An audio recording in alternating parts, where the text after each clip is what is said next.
സംസ്ഥാനത്ത് ഇന്ന് വ്യാപക മഴയ്ക്ക് സാധ്യത. 9 ജില്ലകളിൽ ഓറഞ്ച് അലർട്ടാണ്. പത്തനംതിട്ട, കോട്ടയം, എറണാകുളം, ഇടുക്കി, തൃശൂർ, കോഴിക്കോട്, പാലക്കാട്, മലപ്പുറം, വയനാട് ജില്ലകളിലാണ് ഓറഞ്ച് അലർട്ട് ഉള്ളത്. മാനസ മനോജ് ചേരുകയാണ്. മാനസ, സംസ്ഥാനത്ത് ആകമാനം വലിയ തോതിൽ മഴ ലഭിക്കുന്നുണ്ട്. പൊതുവെയുള്ള അലർട്ടുകൾ, അറിയിപ്പുകൾ എങ്ങനെയാണ്? അസിത, സംസ്ഥാനത്ത് ഇന്ന് വ്യാപക മഴ സാധ്യത തന്നെയാണ് കേന്ദ്ര കാലാവസ്ഥാ വകുപ്പ് മുന്നോട്ട് വെക്കുന്നത്. ഇന്ന് 9 ജില്ലകളിലാണ് ഓറഞ്ച് അലർട്ട് നൽകിയത്. അതോടൊപ്പം തന്നെ ബാക്കിയുള്ള 5 ജില്ലകളിൽ യെല്ലോ മുന്നറിയിപ്പും നിലനിൽക്കുന്നുണ്ട്. അതോടൊപ്പം തന്നെ നാളെ മുതൽ 5 ദിവസം കൂടി ഇതേ രീതിയിലുള്ള ശക്തമായ മഴ തുടരും എന്ന് തന്നെയാണ് കാലാവസ്ഥാ വകുപ്പിന്റെ അറിയിപ്പ് പ്രകാരം ഉള്ളത്.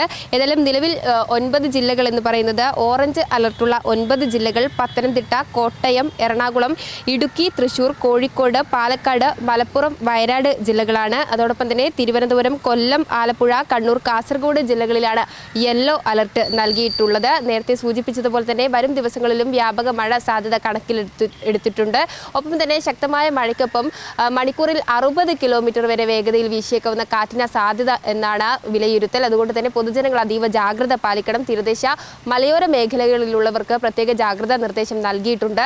അതോടൊപ്പം തന്നെയാണ് കേരള തീരത്ത് പ്രത്യേക അലർട്ട് നൽകിയിട്ടുണ്ട്. അതായത് കാസർഗോഡ് മുതൽ തിരുവനന്തപുരം വരെയുള്ള തീരദേശ മേഖലകളിൽ ഓറഞ്ച്, യെല്ലോ അലർട്ടുകൾ നിലനിൽക്കുന്നുണ്ട്. അതോടൊപ്പം തന്നെയാണ് ഡാമുകളിലും 8 ഡാമുകളിൽ റെഡ് അലർട്ടും നൽകിയിട്ടുണ്ട്.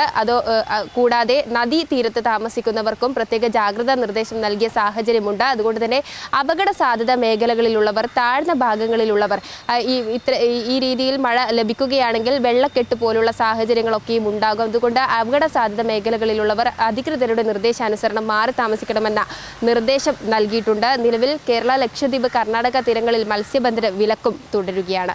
അസിത. മാനസ മനോജാണ് വിവരങ്ങൾ നൽകിയത്. സംസ്ഥാന വ്യാപക മഴയ്ക്കുള്ള സാധ്യതയാണ് മുന്നറിയിപ്പായി വരുന്നത്.